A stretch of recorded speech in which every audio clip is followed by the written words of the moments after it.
আসলে ওনার জানা ছিল না এডিসির যে নিয়ম কানুন, এডিসি কে কোনোদিন সেখানে বিল আনার যে প্রভিশন, সেখানে গ্রেটার ত্রিপুরাল্যান্ড যে আনবেন সেই প্রভিশনে নেই, সেটা ওনার জানা ছিল না। তো তাহলে গ্রেটার ত্রিপুরাল্যান্ড কোথায়? 5 বছর হয়ে গেল। কিছুদিন আগে ওই তাদের আরেক নেতা ডেভিড মুরাসি, সেও ওই দিল্লিতে পায়ে হেঁটে গিয়ে গ্রেটার ত্রিপুরাল্যান্ড আনার জন্য পায়ে হেঁটে দিল্লি পর্যন্ত দিল্লি চলো অভিযানে সামিল হয়েছিল এবং সবাইকে ওই টাকা দেওয়ার জন্য কিউআর কোড ফেসবুকে সেটা শেয়ার করে সেখানে অনেক মানুষ টাকা দিয়েছিল, অনেক বড় বড় টাকার রাংলুখা চুমাখা, কিন্তু রানী হিসাব পুরুলিয়া আর গ্রেটার ত্রিপুরাল্যান্ড বলছেন মালিয়া। গ্রেটার ত্রিপুরাল্যান্ড আজকে কোথায়? গ্রেটার ত্রিপুরাল্যান্ড নিয়ে কাজে আর কথা বলছেন না। তিনি অডিট যদি স্বচ্ছ প্রশাসন হয় তাহলে অডিট কোথায়? আমাদের মাননীয় মুখ্যমন্ত্রী আমাদের বিধানসভায় দাঁড়িয়ে বারবার বলেছেন সাংবাদিকদের বিভিন্ন জায়গায় তাদের যে প্রশ্ন যে আমরা টাকা দিচ্ছি না, সেটা তিনি বিভিন্ন সময় বিভিন্ন জায়গায় তথ্য দিয়ে প্রমাণ দিয়ে তিনি বলেছেন যে আমরা এত হাজার কোটি টাকা এডিসি কে পাঠিয়েছি। সেই প্রমাণ দেওয়ার পরেও এডিসি তে কোনো অডিট হচ্ছে না, যে কাজের জন্য যে উন্নয়নমূলক কাজের জন্য আমরা টাকা পাঠাই সেই টাকার হিসাব তারা দিতে পারছে না। অনিয়ম হচ্ছে এডিসির মধ্যে সব ক্ষেত্রে। স্মোক হাউসের জন্য রাবার সিফ্রা নানি বাগে 50টা এডিসি নো স্মোক হাউস একটা নকতা নিরবে হাকু ও যে রাবার সিফ না ফ্রানানি বাগে রাং রমনি কাইসা কাইসা স্মোক হাউস অব 75 লক্ষ রাং, কিন্তু এডিসি থানায় 3 বছর নয় ও স্মোক হাউস ও নর্থ তামিল পুরুলিয়া তাও কোন জায়গা করে রানী হিসাব করে।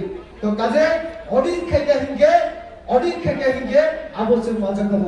অডিট একটা সাংবিধানিক বিধান, অডিট করানো উচিত সমস্ত ক্ষেত্রে এবং ইউটিলাইজেশন সার্টিফিকেট দিলে তারপরে সমস্ত হিসাব পাওয়া যেত, কিন্তু এডিসিতে সেটা করানো হচ্ছে না।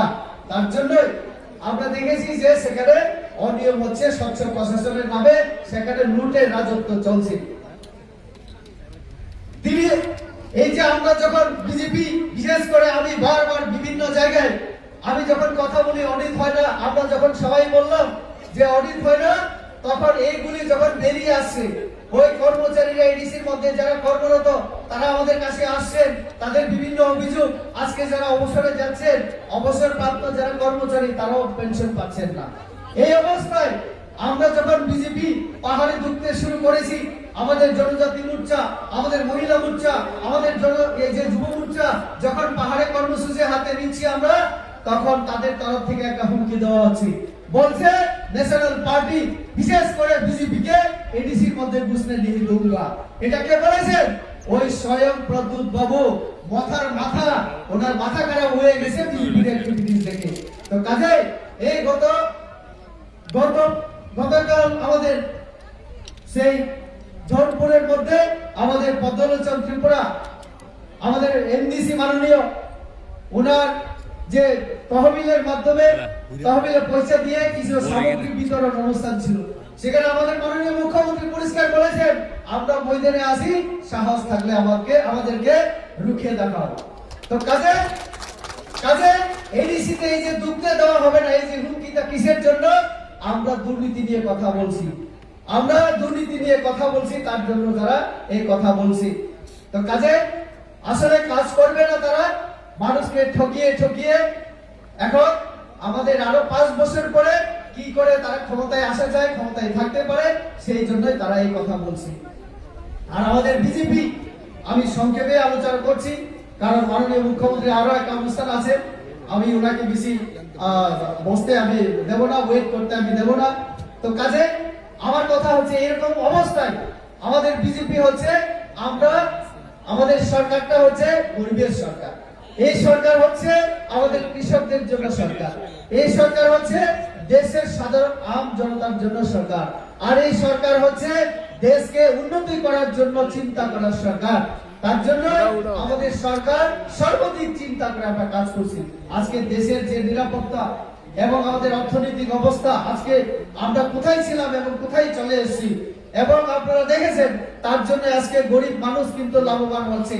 করোনা মহামারীর পর থেকে আমরা সাধারণ গরিব মানুষ যাতে দুবেলা খেয়ে বাঁচতে পারে এবং অর্ধাহারে অনাহারে যাতে কারণ মরতে না হয় তার জন্য মাননীয় প্রধানমন্ত্রী যেহেতু চা বিক্রেতা পরিবারের ছেলে, তিনি সন্তান, গরিব মানুষ, তিনি গরিবের কথা বুঝেন, তার জন্য করোনা মহামারী থেকে আজ পর্যন্ত বিনা মূল্যে রেশনের মাধ্যমে খাদ্য সামগ্রী গরিব মানুষকে দিয়ে যাচ্ছেন। সাথে সাথে কৃষকদের জন্য কিষাণ সম্মান নিধি থেকে শুরু করে চিকিৎসার জন্য, গরিব মানুষের জন্য আয়ুষ্মান ভারত, এবং সাম্প্রতিককালে আপনারা দেখেছেন এই যে মনরেগা যে ছিল এবং মনরেগার মধ্যে যে নানা ত্রুটি বিচ্যুতি ছিল, অসুবিধা ছিল, এটাকে দূর করে আমরা যাতে আরো বেশি কাজ দিতে পারি, গরিব মানুষকে, গ্রামের মানুষকে, গ্রামের অর্থনৈতিক অবস্থাকে যাতে চাঙ্গা করতে পারি, তার জন্য রেগা আমরা সংশোধন করেছি, তার আইন কানুনগুলি। আর সেই জায়গায় দাঁড়িয়ে কংগ্রেস, সিপিআইএম, বিরোধী দল বলছে আমরা নাকি এই রেগা বন্ধ করে দেব, রেগা বন্ধ করে মানুষকে না খাইয়ে আমরা মারবো, এরকম হচ্ছে তাদের অভিযোগ। আমরা সিপিএম কংগ্রেসকে